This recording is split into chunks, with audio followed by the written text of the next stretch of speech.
In January of 1692, 9-year-old Betty Paris and 11-year-old Abigail Williams, the daughter and niece of Salem village minister Reverend Samuel Paris, suddenly feel ill. Making strange foreign sounds, huddling under furniture, and clutching their heads, the girls' symptoms were alarming and astounding to their parents and neighbors. When neither prayer nor medicine succeeded in alleviating the girls' agony, the worried parents turned to the only other explanation. The children were suffering from the effects of witchcraft. As word of the illness spread, others began to fall ill with the same alarming symptoms. The afflicted complained disembodied spirits were stabbing them, choking them, and jabbing them with pins.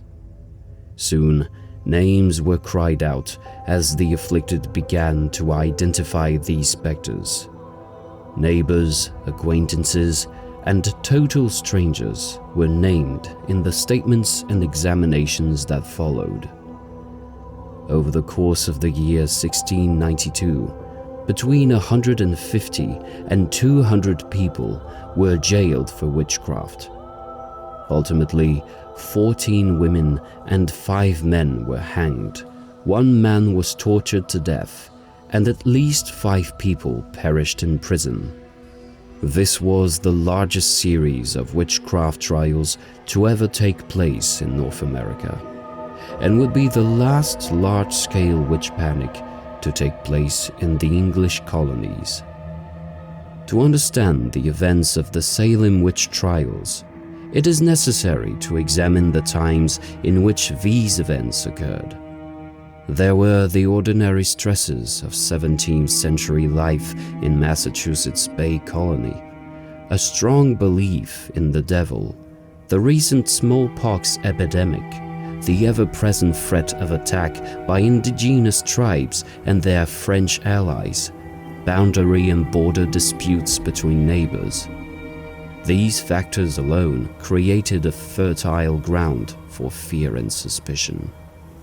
However, these fears were made worse by a growing factional conflict in Salem Village, rising inflation, and the removal of the Massachusetts Bay Charter in 1684. To many, it seemed the Puritan ideal of a city on a hill was slipping away. Decades of work suddenly pulled from their grasp. Many wondered if Satan's forces had infiltrated their new land.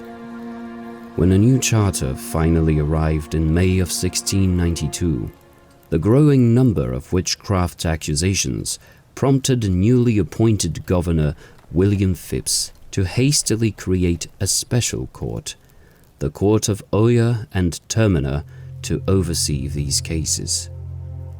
As a special court created amidst an ever-increasing witchcraft panic, the magistrates made a series of unusual procedural choices, the most dangerous being the decision to allow the use of spectral evidence.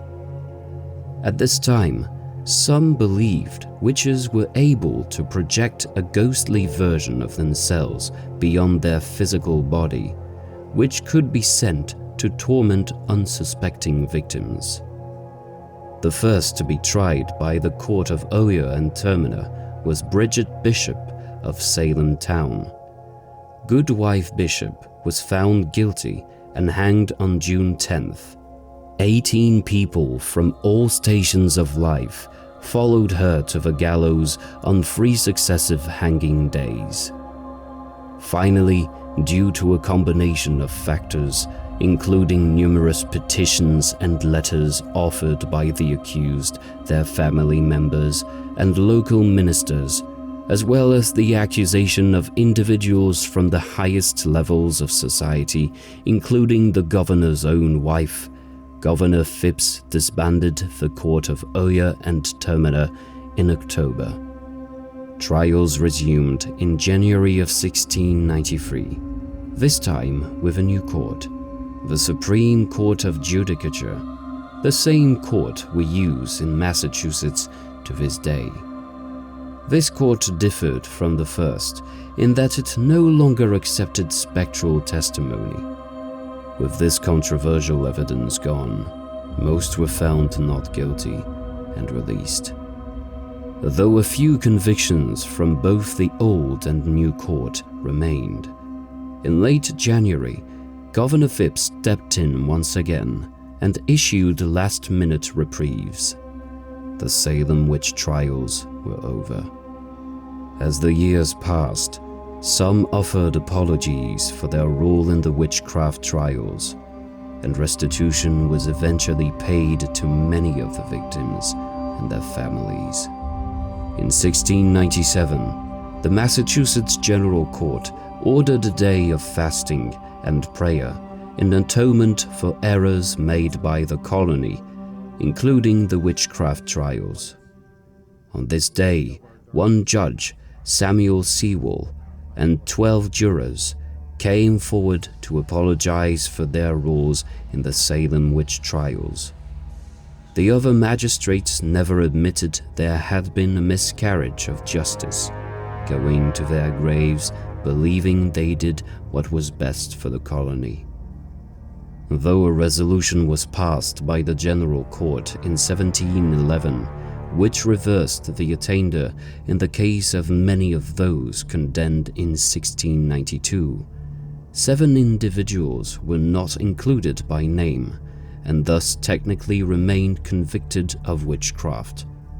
In 1945, a bill was introduced into legislature to clear 6 names, headed by descendants of Anne Pudieter. 12 years later, a resolution was passed that pardoned Anne Pudieter and certain other persons. However, these other persons were yet to be formally named.